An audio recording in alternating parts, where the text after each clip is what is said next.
SXM-9 mission for our customer SiriusXM. You're looking at a live view of Falcon 9 awaiting liftoff at 11:10 a.m. Eastern Time from Launch Complex 39A at Kennedy Space Center in Florida. My name is Atticus Videra, and I'm a propulsion engineer here at SpaceX. Today we will be delivering the SXM geostationary communication satellite to a geosynchronous transfer orbit. This will be SpaceX's third launch so far for SiriusXM, and SXM-9 is the latest high-power satellite to join SiriusXM's fleet. Today's satellite will help provide continuous and reliable delivery of SiriusXM's audio entertainment and information services to consumers in the United States, Canada, and the Caribbean. Today's launch will be the 19th flight for the Falcon 9 first stage booster. Supporting this mission, and this booster previously launched NASA's CRS-26 cargo resupply mission, OneWeb Launch 16, Intelsat IS-40E, O3b mPOWER, Ovzon 3, Eutelsat 36D, Turksat 6A, Maxar 2, as well as 10 Starlink missions. After stage separation, this first stage will return to Just Read the Instructions drone ship, currently stationed in the Atlantic Ocean. Now we're at just about T-minus 9 minutes here, and we are looking good for an on-time liftoff. The vehicle is healthy, the range is ready to support, and weather is looking great.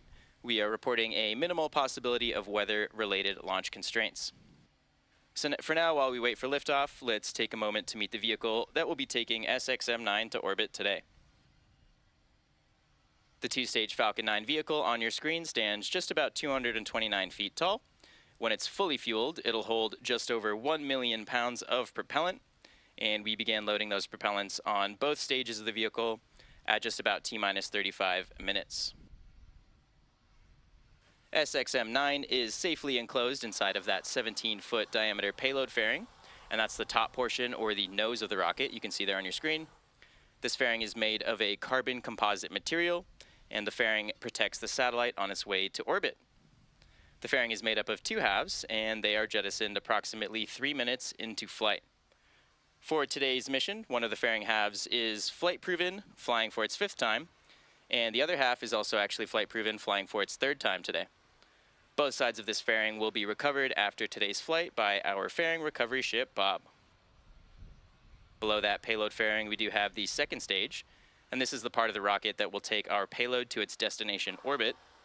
The second stage will ignite its single Merlin vacuum, or MVAC engine, just about 2.5 minutes into flight, and then we do relight that engine a second time before we deploy the satellite.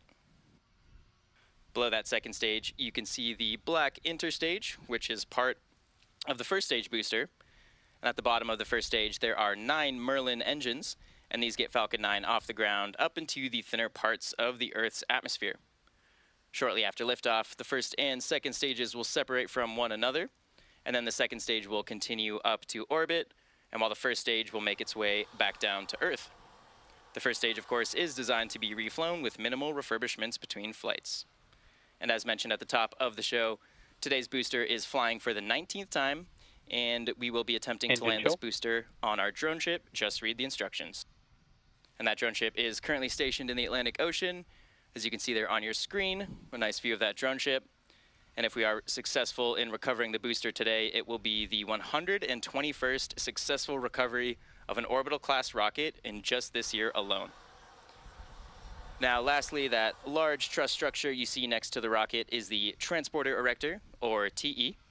We use it both to roll the rocket out to the pad, as well as raise it to its vertical launch position. You might hear in callouts over the nets the TE referred to as the strongback from the launch team.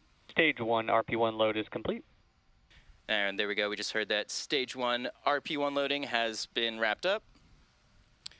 That TE I was mentioning also routes the vehicle's fluids, power, and telemetry umbilicals from the ground systems up to the rocket and the satellite, all the way until the moment that Falcon 9 transitions to internal power. So now that you're a little more familiar with the vehicle, let's learn more about today's payload, SXM-9.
are now just at about T-minus 5 minutes from liftoff of Falcon 9 from Launch Complex 39A at Kennedy Space Center.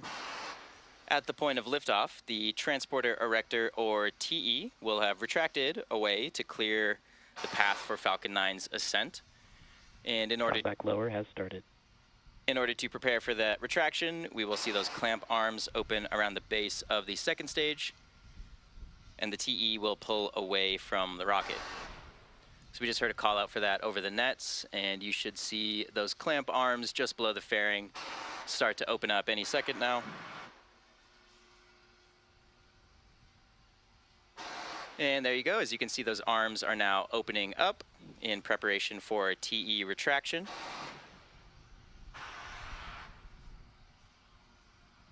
So up until this point, the TE has been supporting the weight of the vehicle, but now that the vehicle is pressurized and mostly full of propellant, it can stand on its own weight.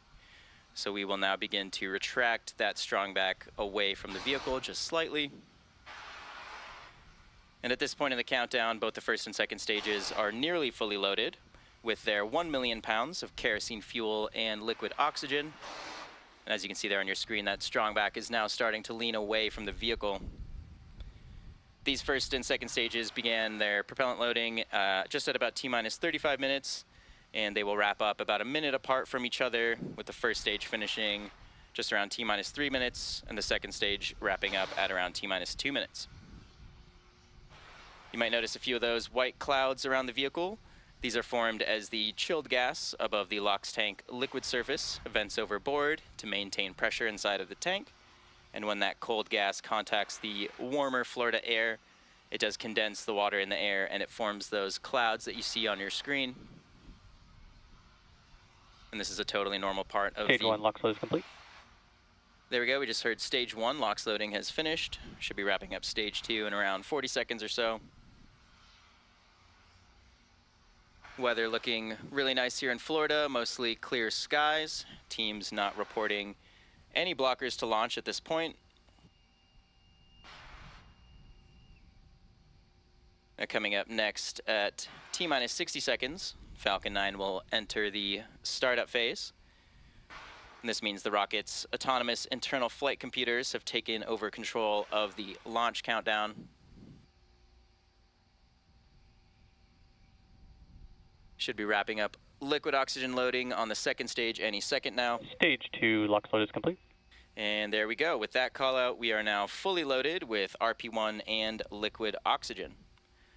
So next up is startup, and then after startup, inside of T-minus 2 seconds, we do light those Merlin M1D engines for liftoff. So far the payload continues to be healthy. Falcon 9 team is tracking no issues on the rocket at this time.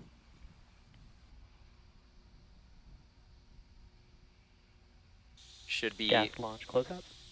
There we go. Just sort of call out for gas launch closeouts. We are now venting just the residual propellant in those TE lines. You can see some larger white clouds forming there off the side of the TE as we vent some of that propellant. Again, coming up at T-minus 60 seconds, we will enter the startup phase.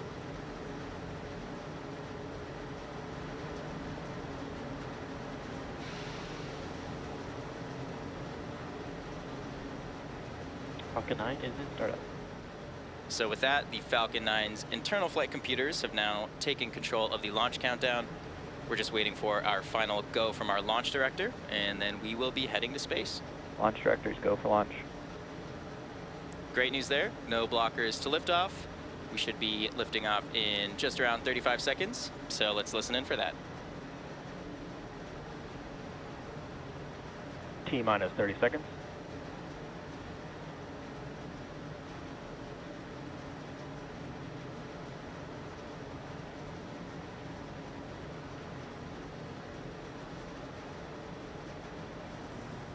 Seconds.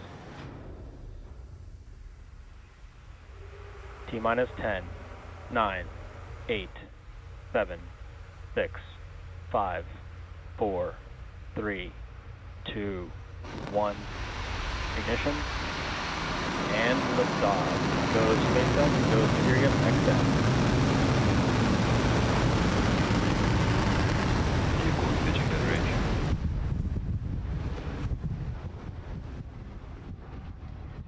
Camber pressures are nominal.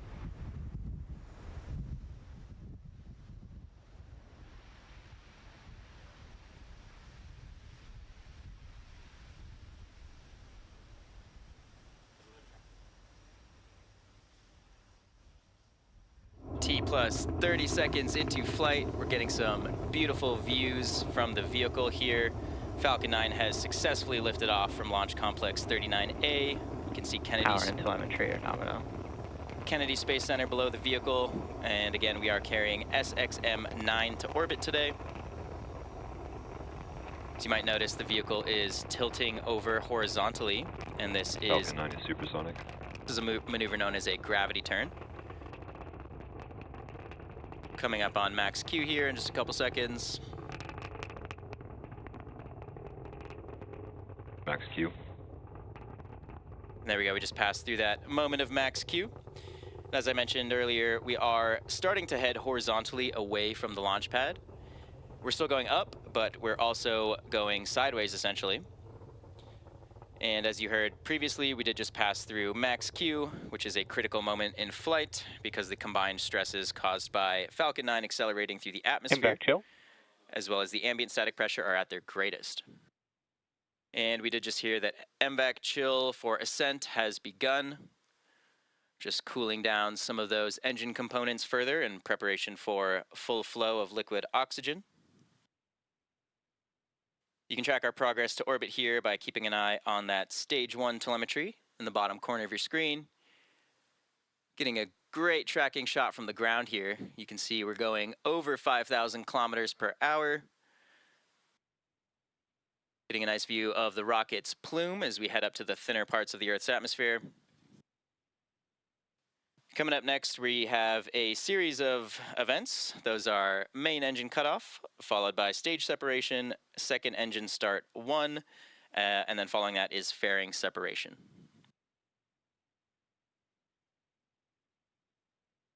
Main engine cutoff. Stage separation confirmed.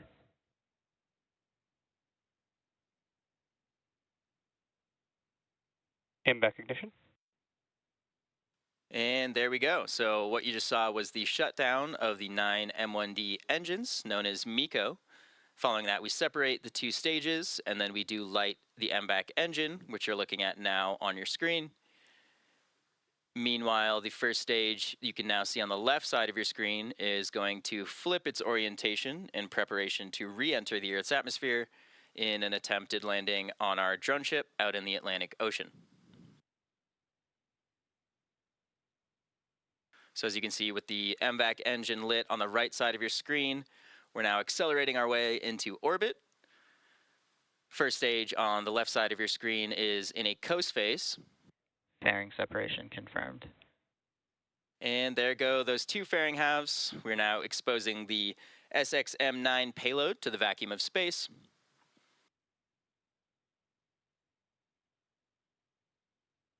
Stages are following nominal trajectories. Great news there, both stages are on their planned trajectory. You can see now in the telemetry for the first stage, we're starting to slow down as we reach the peak of the first stage's trajectory. You should start to see the altitude start to decrease as the vehicle heads back down towards Earth.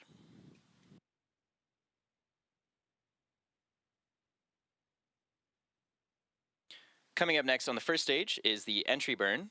And for this burn, we do relight 3 of the M1D engines, starting with the center E9, followed shortly after that by the E1 and E5 engines. And this just slows the vehicle down as it passes back into the Earth's atmosphere, reducing stress and improving our reusability on the vehicle. During this entry burn, Falcon 9 is decelerating by firing its Merlin engines, but we're still moving really fast towards the Earth. And this causes the vehicle to fly through Merlin's exhaust gases, also sometimes called the plume, and this deposits a layer of soot on the vehicle's surface. So that's why you can see some of our flight-proven vehicles look a little extra toasty, and that soot comes from the carbon-based fuel that Falcon 9 uses. So that entry burn should start in just around a minute from now and typically lasts around 20 seconds. And again, the second stage on the right side of your screen, continuing to head to orbit, now almost 13,000 kilometers per hour at an altitude of about 160 kilometers above the surface of the Earth. We can see the first stage is now accelerating towards the Earth. Its altitude is decreasing. You can see those grid fins on the left side of your screen. These help aerodynamically control the vehicle as it re-enters the atmosphere. So pay attention to those. You can see them sort of tilting and guiding the vehicle as we head towards the drone ship. Both stages continue to follow nominal trajectories. Great news there. Everything still looking good for both stages.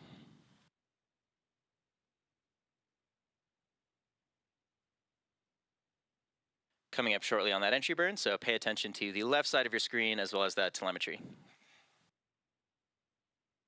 Stage 1 entry burn startup. Stage 1 FTS is saved.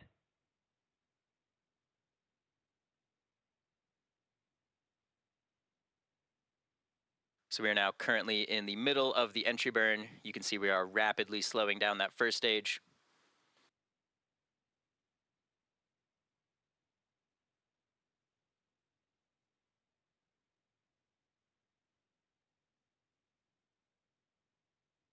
Entry burn shutdown.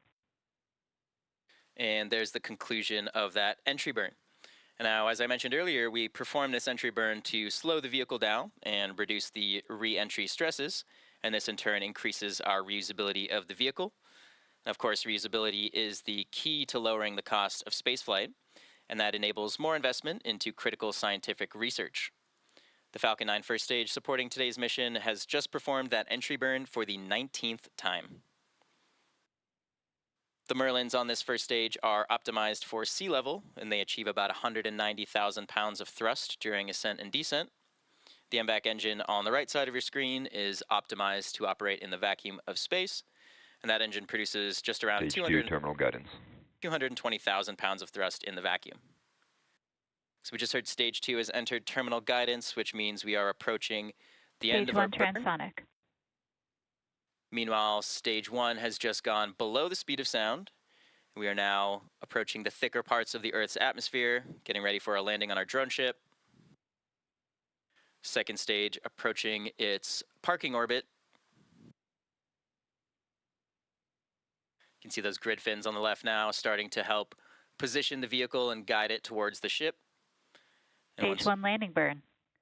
Stage 2 FTS is saved. there we go. We Impact shutdown. just heard the landing burn has started on the first stage. And as you can see, we're just passing through the clouds now, and there is the drone ship waiting in the ocean below.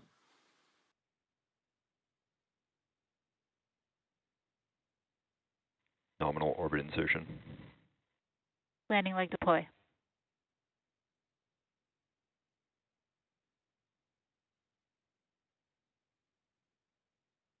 Stage 1 landing confirmed.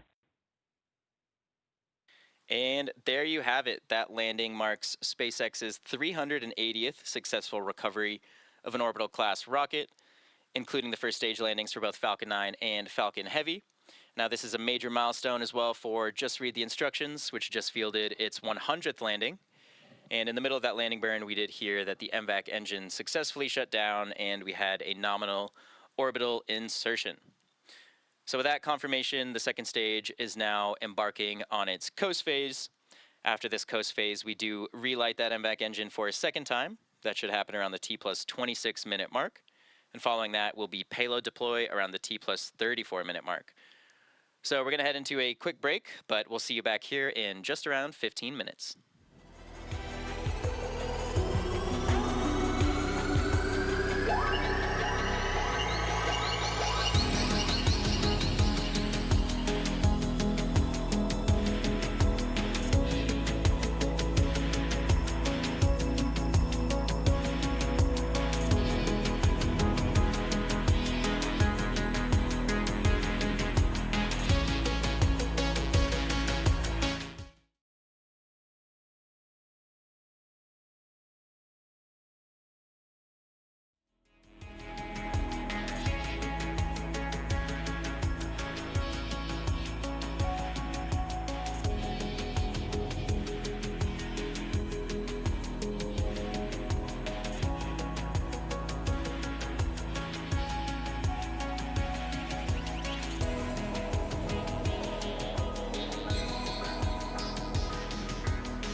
And welcome back to the SXM-9 mission. So far, it's been a great mission. Falcon 9 lifted off at 11:10 a.m. Eastern Time from Launch Complex 39A at Kennedy Space Center in Florida. We did have a successful ascent, fairing separation, and second stage orbital insertion. Those fairing halves are being recovered by our recovery ship Bob. And again, one half of the fairing flew for the 5th time today. The other half flew for the 3rd time. And we did also recover the first stage on our drone ship, and this marks its 19th landing overall. As you can see on your screen, we are just moments away from the second ignition of the MVAC engine on the second stage, and this will carry the SXM-9 payload into the orbit needed to deploy the satellite. The burn will be followed by shutdown of the MVAC, also known as Second Engine Cutoff 2, or SECO 2. As you can see on your screen, we are now chilling the engine in preparation for that burn. The burn should happen in just around 30 seconds and should be about a minute-long burn. Now again, we're currently in what's known as a parking orbit, which is a circular orbit. And today's mission is known as a geosynchronous transfer orbit mission. So that is what we are going to achieve after this burn here, coming up in a few seconds. MVAC ignition. There you go. As you can see, we did just light that MVAC engine. You can see in the telemetry, we are now rapidly increasing our speed. This burn should last just around a minute or so.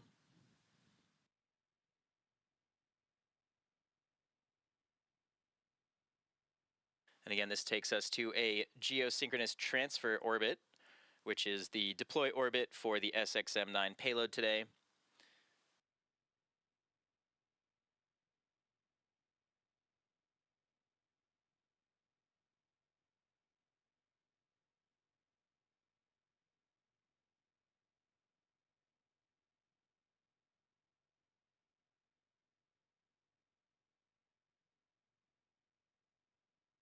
MVAC shutdown.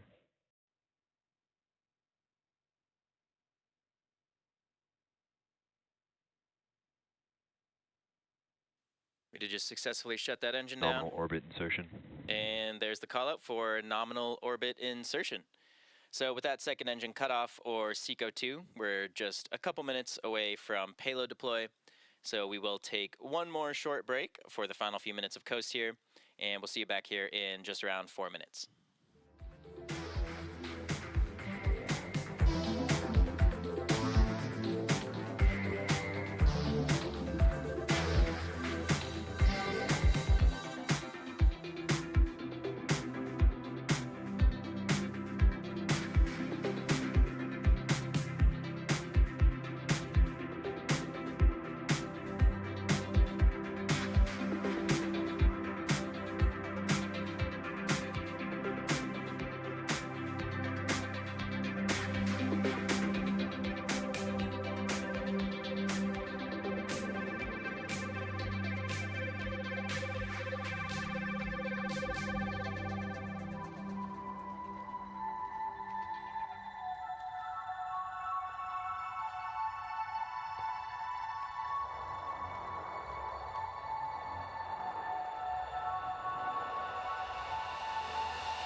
Welcome back to the SXM-9 mission. We've had a great mission so far, and we're now just a couple minutes away from our expected payload deploy. As we mentioned earlier, our customer for today's mission is SiriusXM, and this is the third SiriusXM launch for SpaceX so far. SiriusXM's platforms collectively reach about 150 million listeners. The SXM-9 satellite is based on Maxar's proven 1300 class platform, and the satellite was built at Maxar's facility in Palo Alto, California. The satellite will provide more capability to the SiriusXM fleet, including an expanded service area and higher service quality. Beautiful day, beautiful views here from the second stage in orbit as we are preparing to deploy the SXM-9 satellite. SXM-9 is 27 feet tall and over 100 feet long when the solar arrays are deployed. The satellite also features a large unfurlable S-band reflector, and this broadcasts audio and data signals to users on the ground.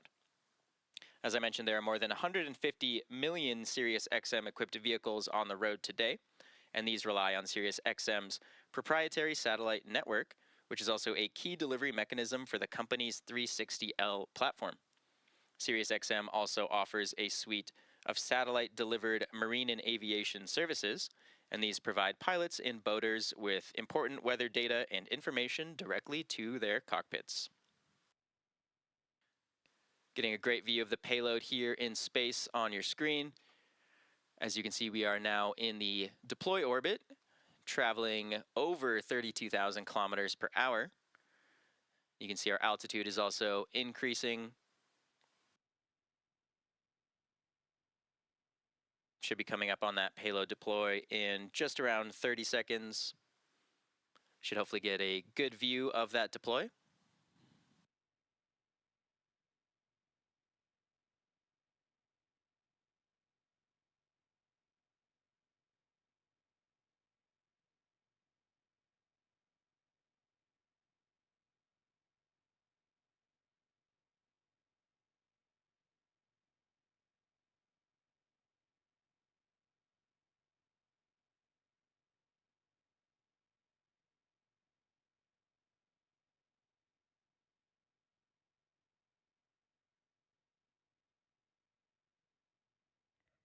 SiriusXM-9 payload deploy confirmed. And there's that call out, and as you can see, the SXM-9 payload was just successfully deployed, now heading off into space for its mission. So with that, that will wrap up our coverage for today. Thank you all so much for joining us for SpaceX's 123rd successful launch of 2024. And Payload deploy confirmed. And as well as our 418th overall successful launch. All of us here at SpaceX want to give a big thank you to our customer, SiriusXM, for entrusting us with today's mission. We also want to give a shout out to the Eastern Range and Federal Aviation Administration for supporting today's launch. And of course, as always, thank you to you, all of our viewers, for tuning in and for your continued support. Remember to follow at SpaceX on X for launch updates. Thank you all so much, and we'll see you again soon.